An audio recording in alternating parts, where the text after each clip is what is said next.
사회불안. 사실 이거 겪는 분들 정말 많으시죠? 근데 이거 충분히 이겨낼 수 있는 거거든요? 오늘 바로 이 사회불안에 대해서 한번 시원하게 파헤쳐 볼까 합니다. 이게 그냥 나 부끄러움이 많아 이런 차원의 얘기가 아니에요.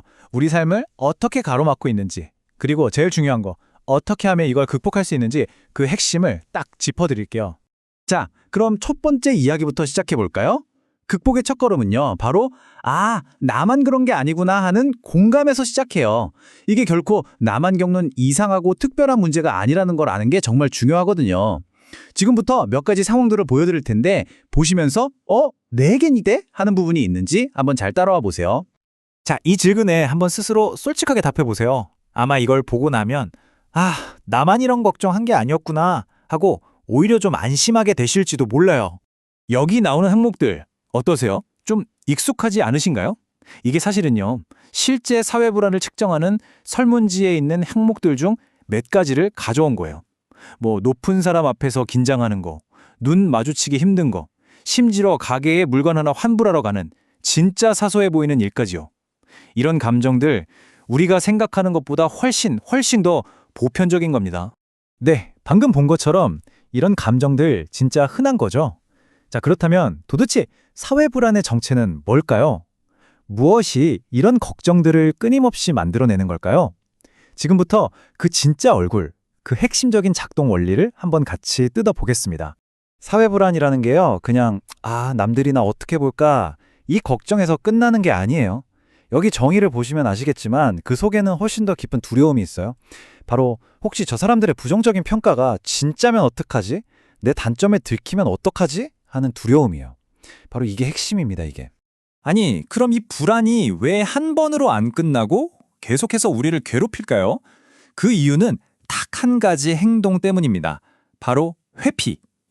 이 회피라는 행동이요, 사회 불안이라는 불에다가 스스로 기름을 들이붓는 거랑 똑같아요. 이 악순환 한번 보세요. 너무 명확하지 않나요? 자, 파티에 초대를 받아요. 불안하죠. 그래서 안 가요. 그럼 그 순간에는 다행이다 하고 마음이 편해져요. 근데 이게 문제인 거죠. 장기적으로 보면 역시 나는 파티 같은 건 감당 못하는 사람이야 하는 믿음만 더 강해지는 거예요. 그럼 다음번엔 불안이 더 커지겠죠? 결국 자기가 판 함정에 자기가 빠지는 꼴이 되는 겁니다. 자, 지금까지는 불안을 약간 없애야 할 적처럼 이야기했잖아요. 근데 여기서 관점을 한번 180도 확 바꿔볼게요. 만약에 이 불안이 그냥 내가 나약해서 생기는 게 아니라면요? 어쩌면 이게 우리 인류의 생존을 도왔던 아주 특별한 기능이었다면 어떨까요? 이거 진짜 재미있는 사실인데요. 살면서 사회 불안을 단 한 번도 겪어보지 않은 사람이 인구의 딱 1%래요. 원본 자료에서는 심지어 이 사람들을 농담 삼아 사이코패스라고 부르더라고요. 이것만 봐도 불안이라는 감정이 얼마나 인간에게 보편적인 건지 알 수 있겠죠? 맞아요. 불안은 우리 뇌의 버그나 오류가 아니에요. 원래부터 설치되어 있던 기능이라는 거죠. 생각해보세요. 우리 조상들은 혼자서는 살아남을 수 없었잖아요. 무리 안에서 협력하고 갈등을 피해야만 했어요. 그러니까 적당한 수준의 사회 불안은 다른 사람 눈치를 살피게 하고 관계를 잘 유지하게 만드는 일종의 사회적 생존 장치였던 거예요. 이 사과나무 비유를 보면요, 이게 딱 와닿으실 거예요. 우리의 사회 인식 능력을 사과나무라고 한번 생각해 볼게요. 가지치기를 너무 해버리면 사회적 신호에 둔감한 사람이 되는 거고요. 적절하게 잘 관리해주면 좋은 인간관계라는 맛있는 열매를 맺겠죠. 근데 이거 그냥 내버려두면 어떻게 될까요? 생각이 막 제멋대로 무성하게 자라서 나무 전체를 망가뜨리는 수준까지 가버리는 거죠. 그게 바로 사회 불안이라는 겁니다. 자, 이제 우리 마음속에서 이 불안을 자꾸만 더 크게 만드는 목소리, 바로 내 안의 비판자에 대한 얘기를 좀 해볼게요. 이 녀석의 정체만 제대로 파악해도 얘를 다루기가 훨씬 쉬워져요. 이 내면의 비판자라는 녀석은요, 항상 우리를 보호해준다는 핑계를 대요. 야, 그러다 망신당해. 넌 어차피 안 돼. 하면서 속삭이죠. 하지만 실제 역할은 뭘까요? 우리를 보호하는 게 아니에요. 오히려 우리가 다른 사람들과 진심으로 연결될 수 있는 소중한 기회를 빼앗아가는 방해꾼일 뿐입니다.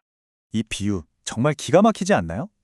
내 안의 비판자가 무슨 대단하고 엄청난 존재가 아니라는 거예요. 그냥 오주의 마법사처럼 커튼 뒤에 숨어서 막 큰 소리치고 허세 부리는 작고 불안한 존재일 뿐이라는 거. 이걸 꼭 기억해야 합니다. 자, 좋습니다. 이제 불안이 뭔지 충분히 알았으니까 이제부터는 그래서 어떻게에 대한 답을 찾아봐야겠죠? 불안을 이기는 구체적인 행동 규칙들로 넘어가 보겠습니다. 엘버트 엘레스라는 사람의 이야기는요, 정말 강력한 증거예요. 이 사람이 19살 때 여자한테 말 거는 걸 죽기보다 무서워했대요. 그래서 스스로한테 미션을 준 거예요. 그냥 한번 해보자.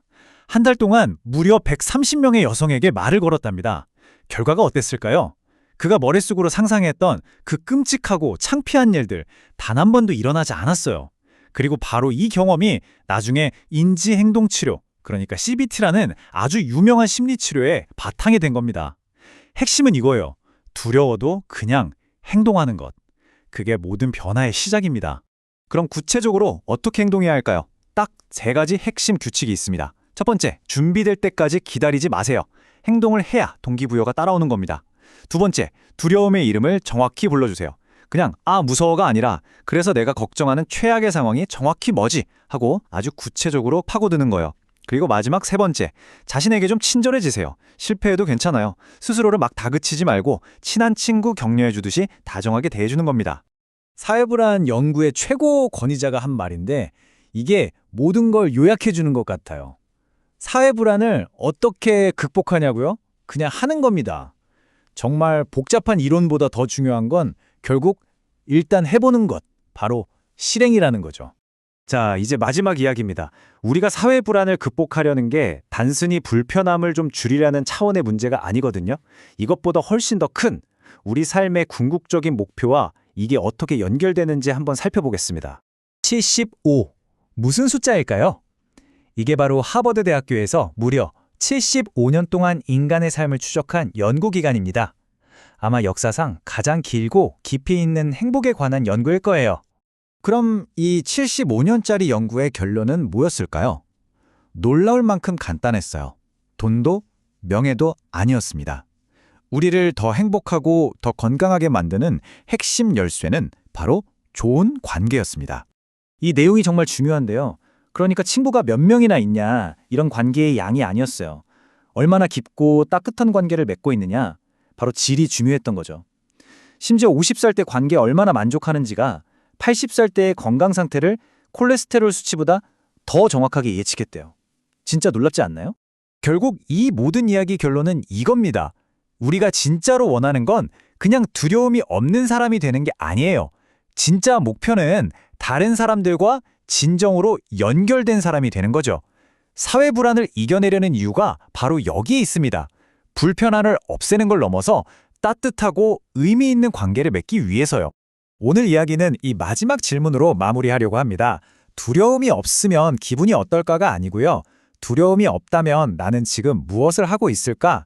이걸 한번 상상해 보세요. 만약 당신이 정말 두렵지 않다면 뭘 하고 있을 것 같으세요?